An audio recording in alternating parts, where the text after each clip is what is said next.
Vamos continuar orando pelas famílias que estão enfermas ou aqueles que estão precisando de uma bênção na sua vida, por diversas questões. Nós vamos estar sempre lembrando dos nossos irmãos. Irmãos, não deixe de ligar, não deixe de visitar, não deixe de lembrar das pessoas, porque um dia pode ser você. E quando for você, você vai falar assim: ninguém se lembra de mim. Então não deixe de visitar. A igreja é uma família. Às vezes você não pode ir, mas o telefone está na mão. Tem celular, tem linha fixa, tem orelhão, tem o que você quiser. Tem para você ligar e mandar uma mensagem, pelo menos um alô para a pessoa, para dizer que essa pessoa é importante para nós. Amém? Nós vamos ler a palavra de Deus. O nosso texto hoje está baseado no livro de Josué. É o 6º livro da Bíblia. 6º livro da Bíblia, o livro de Josué. No capítulo de número 7, nós vamos ler alguns versículos. Ou melhor, nós vamos ler um capítulo inteiro da Bíblia. Quem não leu a Bíblia essa semana vai tirar o atraso. Eu sei que todo mundo lê a Bíblia aqui, então estou sem problema. Antes de nós lermos essa passagem, eu só vou dar um relato do que aconteceu anteriormente. Moisés morre e é sepultado por Deus. E o povo de Israel fica por um instante sem liderança. Deus chama Josué, fala: Josué, você vai ser o novo líder. E Deus dá toda a instrução para Josué e para o povo de Israel. E Deus manda que Josué comande o povo para a terra prometida. Josué lidera o povo, atravessa o rio Jordão, vem a Jericó. Todo mundo conhece a famosa história das muralhas de Jericó. Jericó é vencida e Deus fala: ninguém tome nada de Jericó. Se alguém pegar alguma coisa de Jericó, será maldito. E aí partem para uma nova conquista. E é aqui que nós vamos começar a nossa história. No capítulo de número 7, depois de derrotarem Jericó, a Bíblia diz assim: e prevaricaram os filhos de Israel no anátema, porque Acã, filho de Carmi, filho de Zabdi, filho de Zerá, da tribo de Judá, tomou do anátema, e a ira do Senhor se acendeu contra os filhos de Israel. Enviando, pois, Josué de Jericó alguns homens a Ai, ou Ai, que está junto a Bet-Avém, da banda do oriente de Betel, falou-lhes dizendo: subi e espiai a terra. Subiram, pois, aqueles homens e espiaram a Ai, e voltaram a Josué e disseram-lhe: não suba todo o povo, subam alguns 2.000 ou 3.000 homens a ferir a Ai. Não fatigues ali a todo o povo, porque poucos são. Assim subiram lá do povo alguns 3.000 homens, os quais fugiram diante dos homens de Ai. E os homens de Ai feriram deles alguns 36, e seguiram-nos desde a porta até Sebarim, e feriram-nos na descida. E o coração do povo se derreteu e se tornou como água. Então Josué rasgou os seus vestidos e se prostrou em terra sobre o seu rosto, perante a arca do Senhor, até a tarde. Ele e os anciãos de Israel, e deitaram pó sobre as suas cabeças. E disse Josué: ah, Senhor Jeová, por que com efeito fizeste passar a este povo o Jordão, para nos dares nas mãos dos amorreus, para nos fazerem perecer? Oxalá nos contentássemos com ficarmos da além do Jordão. Ah, Senhor, que direi? Pois Israel virou as costas diante dos seus inimigos. Ouvindo isto, os cananeus e todos os moradores da terra nos cercarão e desarraigarão o nosso nome da terra. E então, que farás ao teu grande nome? Então disse o Senhor a Josué: levanta-te, porque estás prostrado assim sobre o teu rosto? Israel pecou, e até transgrediram o meu concerto que lhes tinha ordenado, e até tomaram do anátema, e também furtaram, e também mentiram, e até debaixo da sua bagagem o puseram.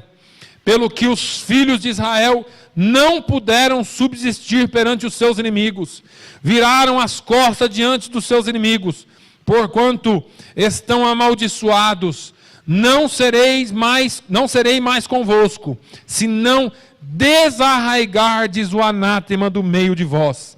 Levanta-te, santifica o povo e dize: santificai-vos para amanhã, porque assim diz o Senhor, o Deus de Israel: anátema há no meio de ti, Israel, diante dos teus inimigos não poderá suster-te, até que tires o anátema do meio de vós. Anátema, pois, amanhã, pois, vos chegareis segundo as vossas tribos, e será que a tribo que o Senhor tomar se chegará, segundo as famílias, e a família que o Senhor tomar se chegará por casas, e a casa que o Senhor tomar se chegará homem por homem, e será que aquele que for tomado com anátema será queimado a fogo, ele e tudo quanto tiver, porquanto transgrediu o concerto do Senhor e fez uma loucura em Israel. Então Josué se levantou de madrugada e fez chegar a Israel segundo as suas tribos, e a tribo de Judá foi tomada. E fazendo chegar a tribo de Judá, tomou a família dos Zeraitas, e fazendo chegar a família dos Zeraitas, homem por homem foi tomado Zabdi. E fazendo chegar a sua casa, homem por homem, foi tomado Acã, filho de Carmi, filho de Zabdi, filho de Zerá, da tribo de Judá. Então disse Josué a Acã: filho meu, peço-te, glória ao Senhor, Deus de Israel, e faze confissão perante ele, e declara-me agora o que fizeste, não me o ocultes. E respondeu Acã a Josué e disse: verdadeiramente pequei contra o Senhor, Deus de Israel, e fiz assim e assim. Quando vi entre os despojos uma boa capa babilônica, e 200 ciclos de prata, e uma cunha de ouro de peso de 50 ciclos, cobicei-os e tomei-os, e eis que estão escondidos na terra, no meio da minha tenda, e a prata debaixo dela. Então Josué enviou mensageiros que foram correndo à tenda, e eis que tudo que estava escondido na sua tenda, e a prata debaixo dela. Tomaram, pois, aquelas coisas do meio da tenda, e as trouxeram a Josué e a todos os filhos de Israel, e as deitaram perante o Senhor.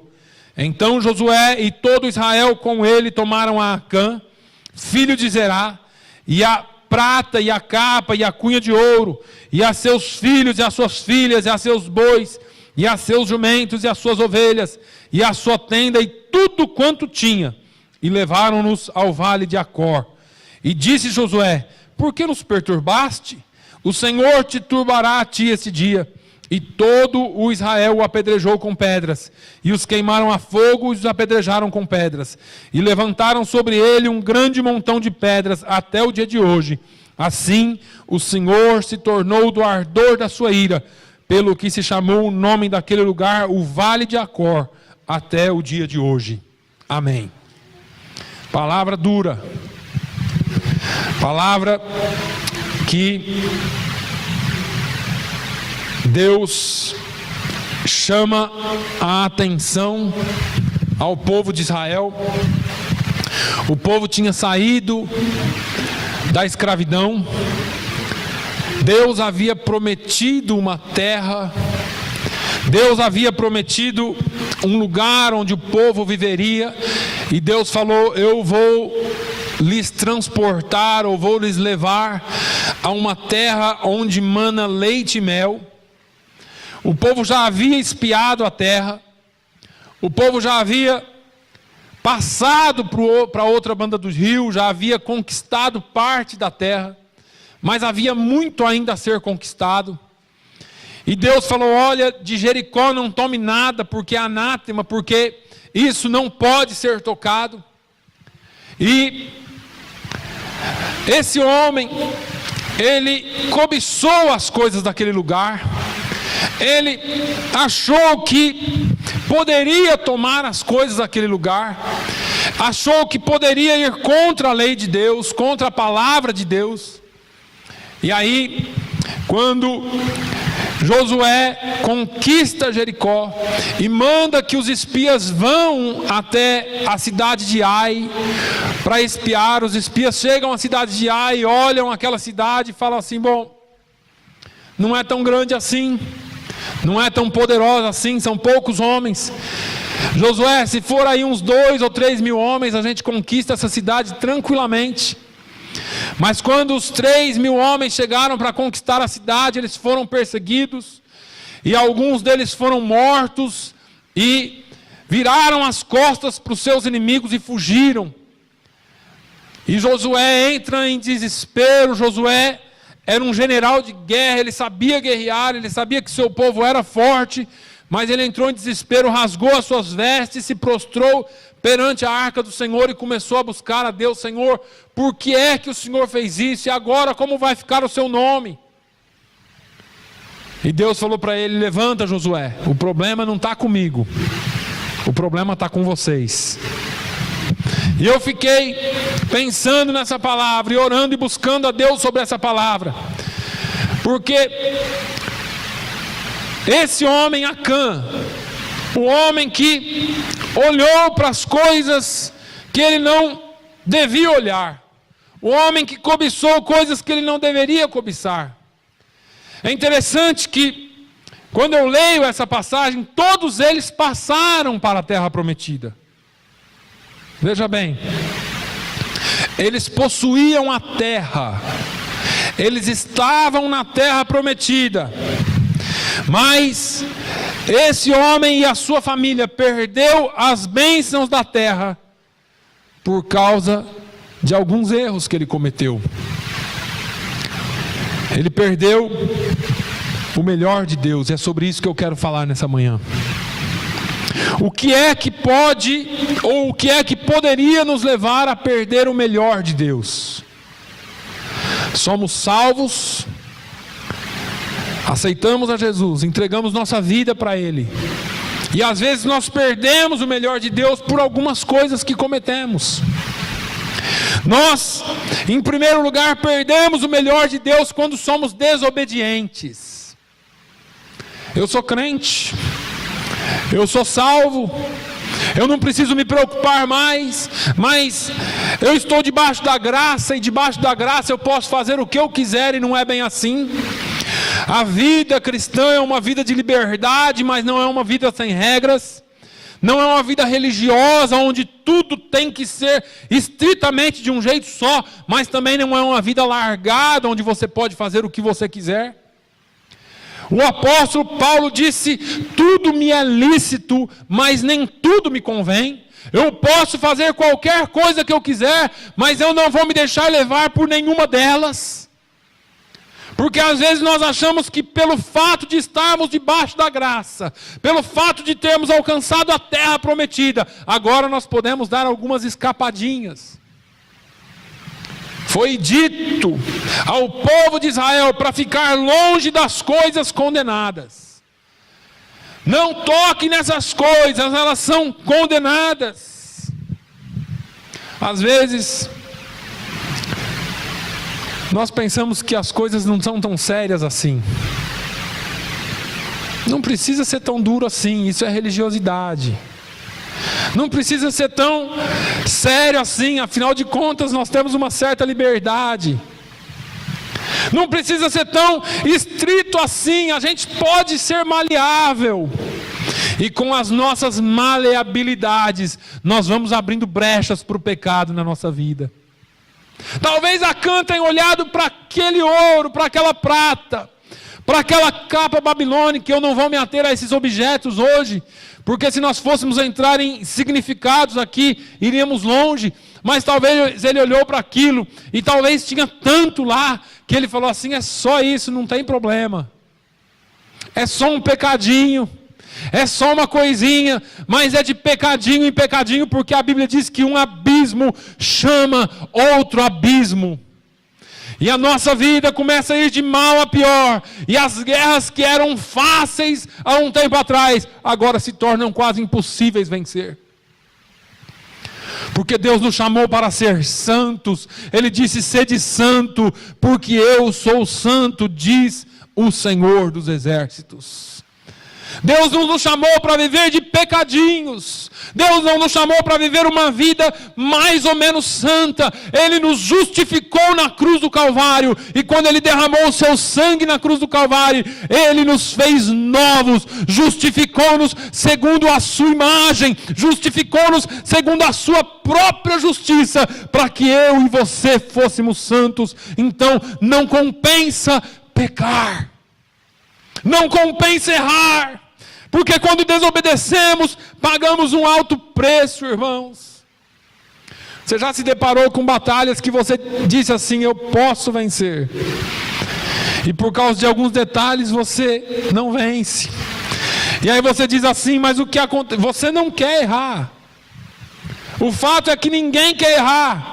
Mas você erra porque você falhou aqui atrás. E se você voltar um pouquinho, você falhou mais um pouquinho ali atrás. E você precisa voltar mesmo e fazer um conserto com Deus, porque é isso que Ele espera de mim e de você. Talvez uma falta de perdão, talvez uma falta de oração, talvez uma falta de busca, uma falta de leitura da palavra de Deus. E você fala assim: pastor, onde que está o erro nisso? E o Senhor disse: errais por não conheceis as Escrituras. Precisamos entender que o diabo não brinca de ser diabo, e às vezes nós estamos brincando de ser crentes. A nossa desobediência pode nos levar a perder a plenitude das bênçãos de Deus. Eu estou na terra prometida, mas não gozo da terra prometida. Eu sou salvo, mas não tenho alegria da salvação. Eu sou salvo, mas parece que minha vida vai de mal a pior. Nós precisamos entender que existem tempos na nossa vida em que nós seremos provados por Deus, mas existem coisas na nossa vida que nós podemos evitar pela obediência à palavra de Deus. Nós perdemos o melhor de Deus quando nos distraímos com as coisas deste mundo. Eu já preguei isso aqui em Hebreus 12.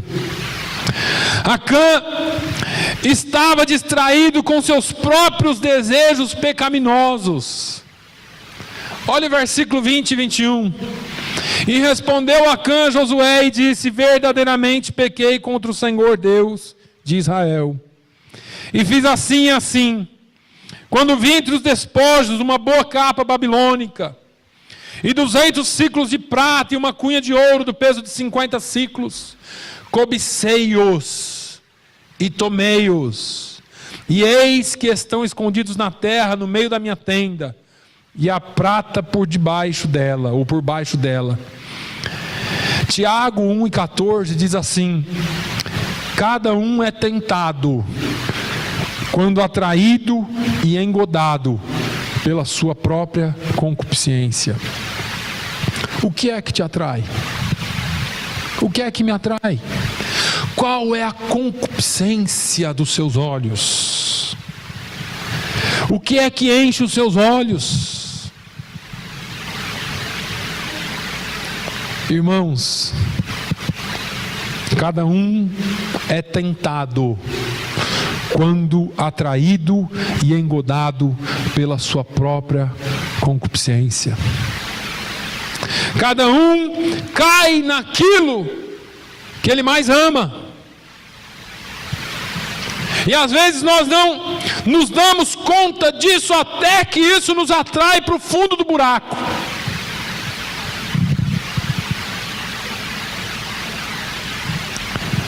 E falar os 10 mandamentos seria muito, mas nós podemos reduzir nos dois, ou resumir em 2 mandamentos que o Senhor nos deixou. Amarás o Senhor teu Deus acima de todas as coisas, e ao teu próximo como a ti mesmo.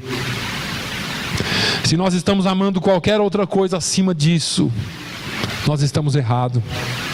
Se eu amo dinheiro acima de todas as coisas, então tem alguma coisa errada. Se eu amo alguém acima de todas as coisas, então tem alguma coisa errada. Se eu amo alguma coisa acima de todas as coisas, então tem alguma coisa errada comigo. Porque eu deveria ser atraído pela palavra de Deus, eu deveria ser atraído por Deus e amar as outras coisas também, mas não acima de Deus. Quando eu troco Deus por uma pessoa, quando eu troco Deus por alguma coisa, quando eu troco a palavra de Deus por algo, isso não é religiosidade, irmãos, isso é seguir o que Jesus nos mandou. Às vezes nós pensamos que o Evangelho nos dá tanta liberdade, que nós podemos passear por aí, e amar por aí, e fazemos tudo isso aí em nome de Deus, e até pedimos para Deus. E às vezes nós temos que rever até as nossas orações. O que é que você ama acima de tudo? Às vezes nas nossas orações nós oramos tanto por uma coisa só. A sua oração revela muito quem você ama. Se é você mesmo, se é o seu marido, sua esposa, seu filho, alguma coisa, o seu trabalho. A sua oração revela você. Presta atenção na sua oração. Se você está orando para que Deus abençoe só você, ou só um filho, ou só um esposo, ou só uma esposa, ou você está orando insistentemente, toda oração sua, porque, irmãos, essa ansiedade, ela pode trazer em você um mal, sem você perceber. E você diz assim: pastor, mas eu não posso orar. Você pode orar. Mas nós já falamos algumas vezes sobre oração aqui, e as nossas orações têm que ter medida, as nossas orações têm que ser bem direcionadas. Então às vezes nós estamos orando muito por uma coisa só, e perdemos a razão das outras coisas. Às vezes o mundo está desabando do nosso lado, e a nossa visão está fixa só em uma coisa: eu quero isso, eu quero isso, eu quero isso, eu quero isso. E eu passo a te perguntar: será que você não ama mais a você do que a qualquer outra coisa? Irmãos, Acã estava também distraído com a riqueza das coisas condenadas. Ele diz no 22, quando ele viu os despojos, ele viu aquela capa, ele viu a prata, o ouro, e Josué mandou os mensageiros, e estava tudo escondido. Mas é interessante que ele pegou aquele negócio lá e ele ia usar onde? Porque ali eles recebiam a comida do céu, a água vinha da rocha, eles não tinham mercado para comprar as coisas, eles já possuíam o ouro que eles haviam trazido do Egito. A riqueza deles estava no tabernáculo. Para que é que ele queria aquela riqueza? Ele se distraiu com coisas que não era para ele se distrair. Muitas vezes nós somos distraídos pelas riquezas deste mundo, enquanto o que você tem e aquilo que você recebe não vem desse mundo, é provisão de Deus.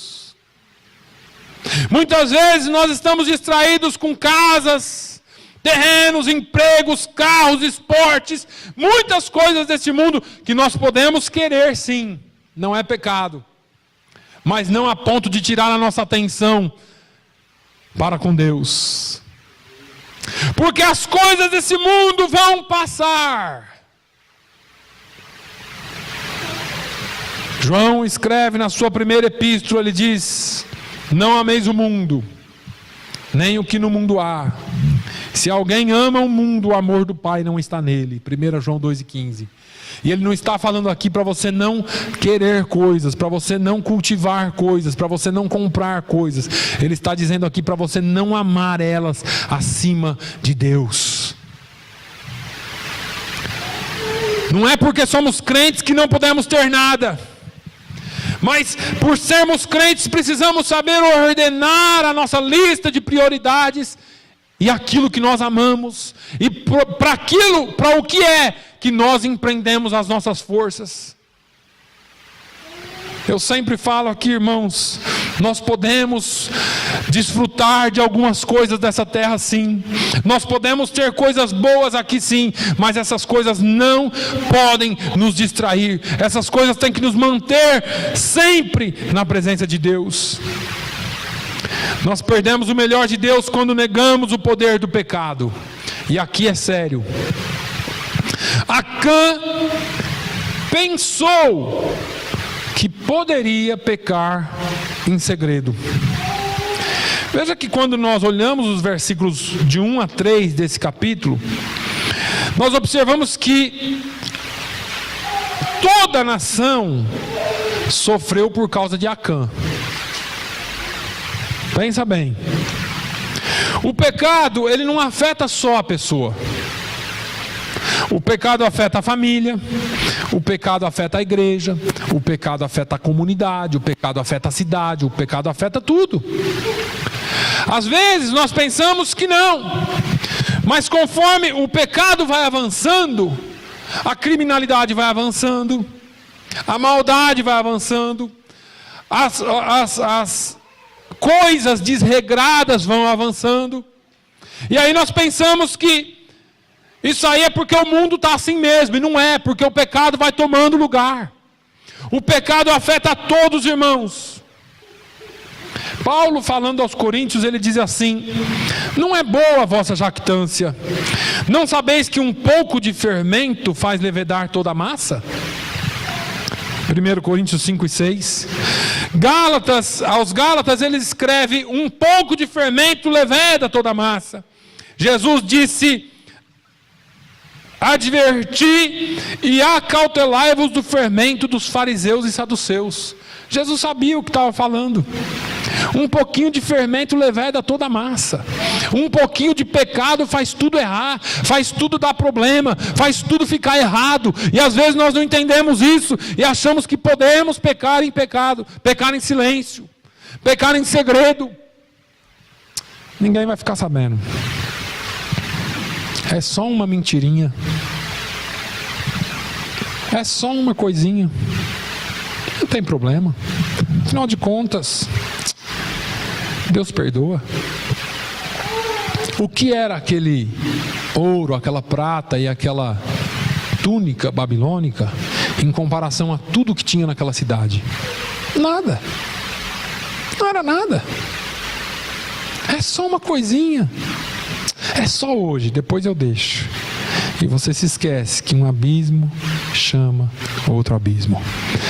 Aí depois vem só mais essa vez. Depois vem só mais essa vez. E quando você vê, você está lá no fundo do poço e não sabe o porquê a sua vida está desgraçada. É sério. Com o pecado não se brinca. Deus, usando o profeta Oséias, chama Israel e fala: volta, ó Israel, para o Senhor teu Deus, porque pelos teus pecados tens caído. Às vezes nós ficamos pensando: mas por que é que eu sou assim? Ou por que é que eu estou assim? E a Bíblia está dizendo: pelos teus pecados tens caído. O pecado traz duras consequências. A Bíblia diz, nós lemos aqui, que Acã perdeu a sua vida porque pecou. Só que ele não perdeu só a sua vida.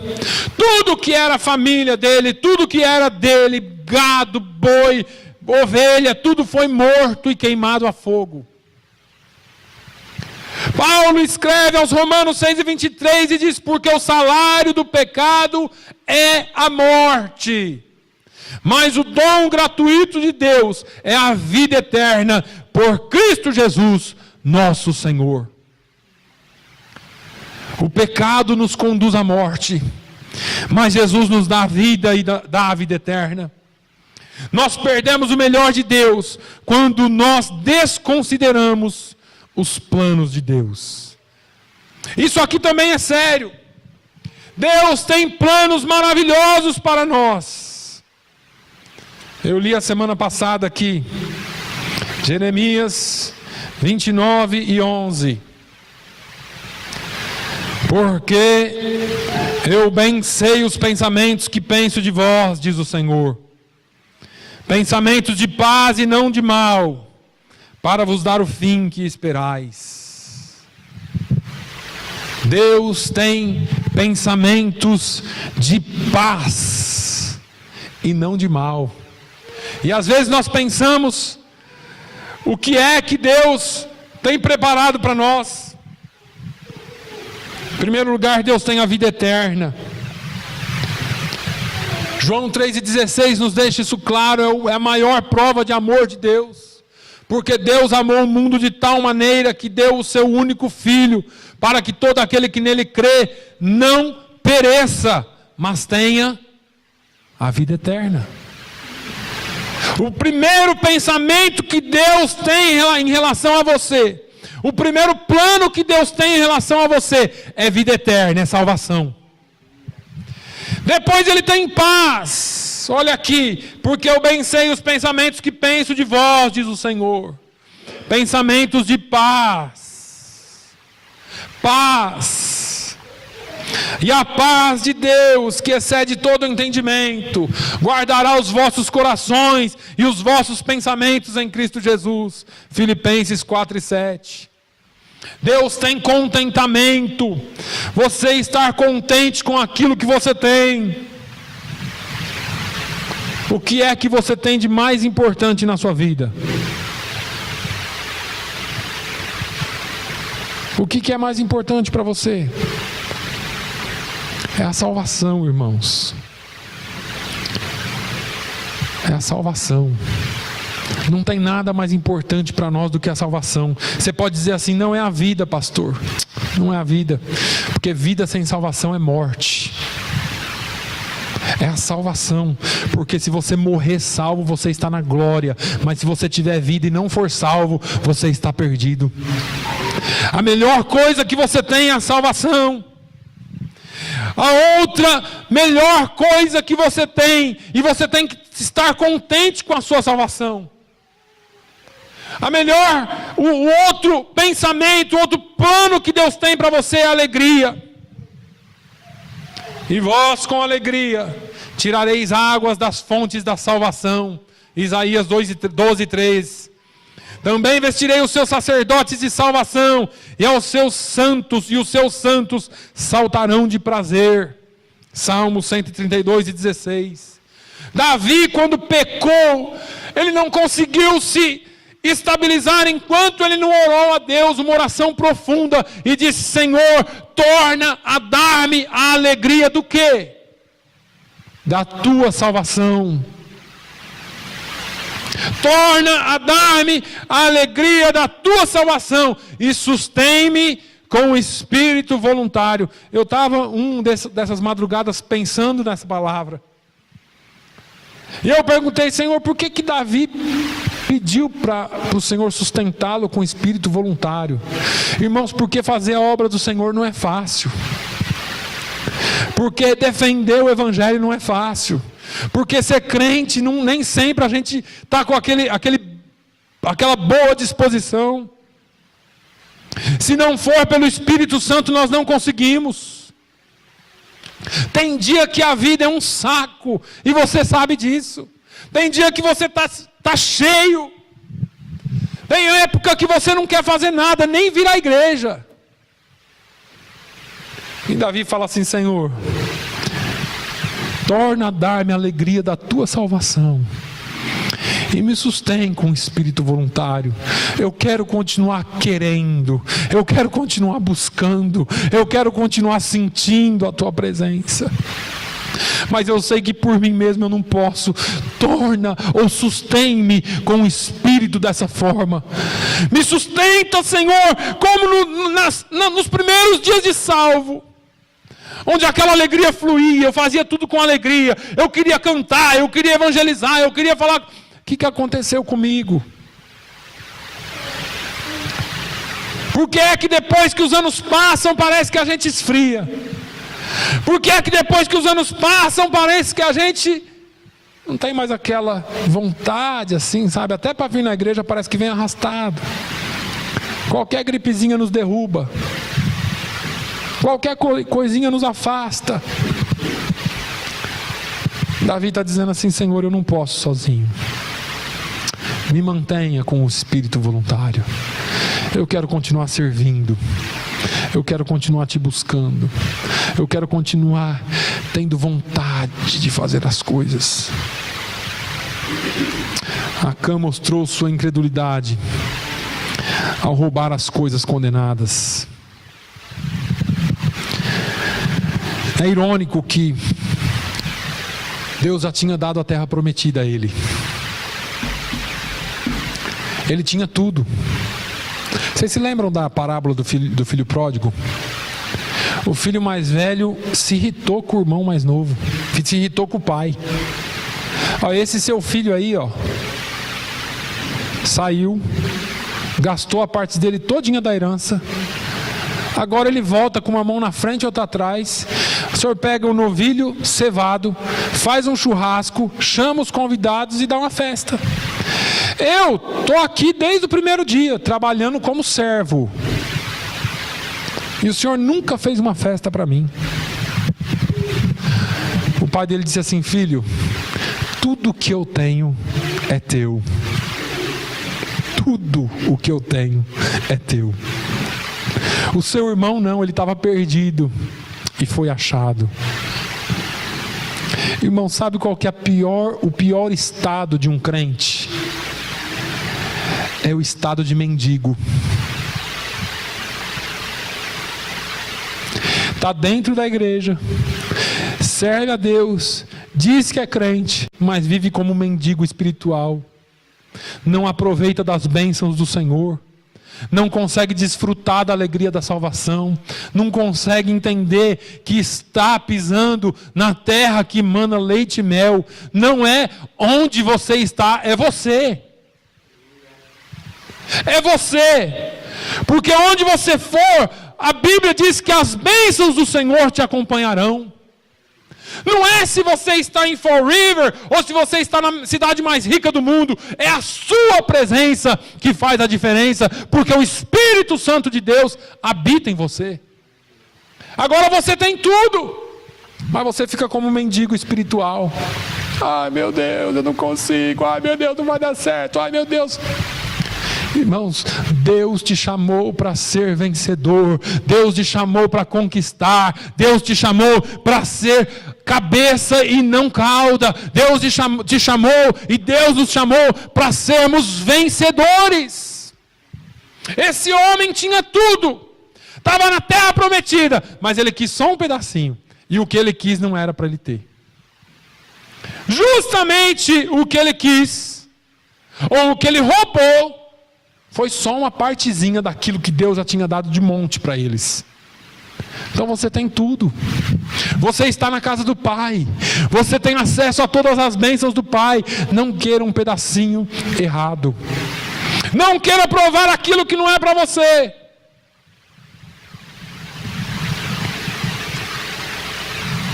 Saul tinha tudo e foi rejeitado porque desobedeceu. A Bíblia diz que é melhor obedecer do que sacrificar.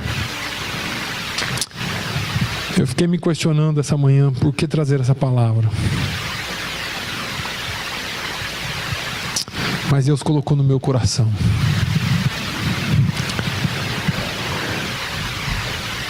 A palavra de Deus diz em 1 Samuel 15, 23, porque a rebelião é como o pecado de feitiçaria, e o porfiar é como iniquidade e idolatria. Porquanto tu rejeitaste a palavra do Senhor, Ele também te rejeitou a ti, para que não sejas rei. Samuel falando para Saul.